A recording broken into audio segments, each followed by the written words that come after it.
நான் எங்க போனாலும் என்கிட்ட கேட்கப்படுற பொதுவான கேள்வி, என் சக்சஸ்க்கு என்ன காரணம்? It's actually very simple. வாழ்க்கையில ஒரே ஒரு ஐடியாவை எடுத்துக்க, அந்த ஐடியாவையே உங்க வாழ்க்கையாக்கிக்க. Think about it. All the very best. Aattam originals நேயர்களுக்கு வணக்கம்.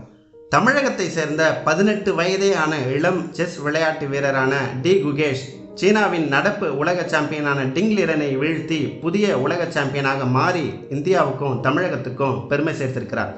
தமிழக செஸ் வீரர் விஸ்வநாதன் ஆனந்துக்கு பிறகு உலக சாம்பியனான இரண்டாவது தமிழக வீரர் அப்படிங்கிற பெருமையோடு செஸ் விளையாட்டு வரலாற்றில் இளம் வயதில் உலக சாம்பியன் அப்படிங்கிற வரலாற்று சாதனையை படைத்திருக்கிறார். இந்தியாவை பொறுத்த வரைக்கும் செஸ் விளையாட்டு அப்படின்னு சொன்னாலே தமிழ்நாடு தாங்க எப்பவுமே நினைவுக்கு வரும். ஏன்னா செஸ் போட்டியில் தமிழகத்தை சேர்ந்த வீரர்கள் அந்த அளவுக்கு பல சாதனைகளை புரிந்திருக்கிறார்கள். இந்தியாவில் இருக்கக்கூடிய 85 ஆண் கிராண்ட் மாஸ்டர்களில் 29 பேர் தமிழகத்தை சேர்ந்தவர்கள் என்பதே இதற்கு உதாரணமாக சொல்லலாம். அதே போல 23 பெண் கிராண்ட் மாஸ்டர்களில் 8 பேர் தமிழகத்தை சேர்ந்த வீராங்கனைகள் அப்படிங்கிறதும் ஒரு பெருமையான விஷயம். அதில் தற்பொழுது ஆக்டிவாக இருக்கக்கூடிய முதல் 10 ஆண் கிராண்ட் மாஸ்டர்களில் 4 பேர் தமிழகத்தை சேர்ந்தவர்கள்.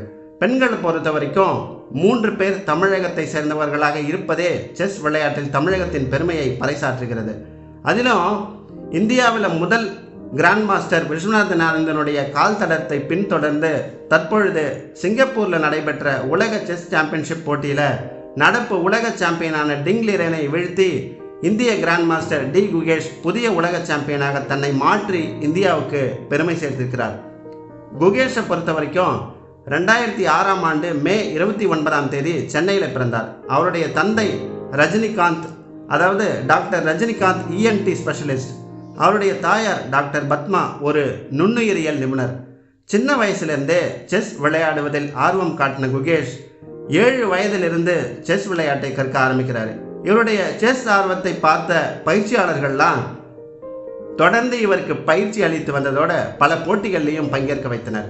பல்வேறு செஸ் சாம்பியன்ஷிப் தொடர்களில் பங்கேற்ற விளையாடிய குகேஷ் 2015ஆம் ஆண்டு 9 வயசுல ஆசிய பள்ளி செஸ் சாம்பியன்ஷிப் பட்டத்தை பெற்று சாதித்தார். அது மட்டுமா, அந்த வெற்றியை தொடர்ந்து 2018ஆம் ஆண்டு 12 வயதுக்குட்பட்ட பிரிவில் பங்கேற்று உலக இளைஞர் செஸ் சாம்பியன்ஷிப் பட்டத்தை வென்று மகுடம் சூடினார். அதே போல 12 வயசுல 2018ஆம் ஆண்டு உலக யூத் சாம்பியன்ஷிப்பில் தனிநபர் ரேபிட் மற்றும் பிளிட்ஸ் போட்டியிலையும், குழு ரேபிட் மற்றும் பிளிட்ஸ் போட்டியிலையும், அது மட்டுமா தனிநபர் கிளாசிக் அப்படின்னு 5 தங்கப்பதக்கங்களை வென்று சாதனை படைத்தார். அது மட்டும் இல்லைங்க, 2017ஆம் ஆண்டு 34வது கேப்பல் லே கிராண்ட் ஓப்பன் சர்வதேச மாஸ்டர் பட்டத்தையும் பெற்றார். 2023ஆம் ஆண்டு 2700 ரேட்டிங்கை பெற்று செஸ் உலகை திரும்பி பார்க்க வைத்தார். இவருடைய திடமான மனநிலையும் விடாமுயற்சியுமே 2024ஆம் ஆண்டு, அதாவது இந்த ஆண்டு நடைபெற்ற உலக செஸ் சாம்பியன்ஷிப் போட்டியில் நடப்பு உலக சாம்பியனாக இருந்த டிங் லிரனை வீழ்த்தி இவருக்கு பட்டத்தை தந்திருப்பது உண்மையிலேயே மகிழ்ச்சியை அளிக்கிறது. டி குகேஷ் தற்பொழுது புதிய உலக சாம்பியனாக மாறி உலகையே திரும்பி பார்க்க வைத்திருக்கிறார். இந்த இளம் சாம்பியன் உலகின் ராஜாக்களின் ராஜாவாக மகுடம் சூடியிருப்பது உண்மையிலேயே மகிழ்ச்சியாக இருக்கு. வாழ்த்துக்கள் உலக சாம்பியன் குகேஷ்.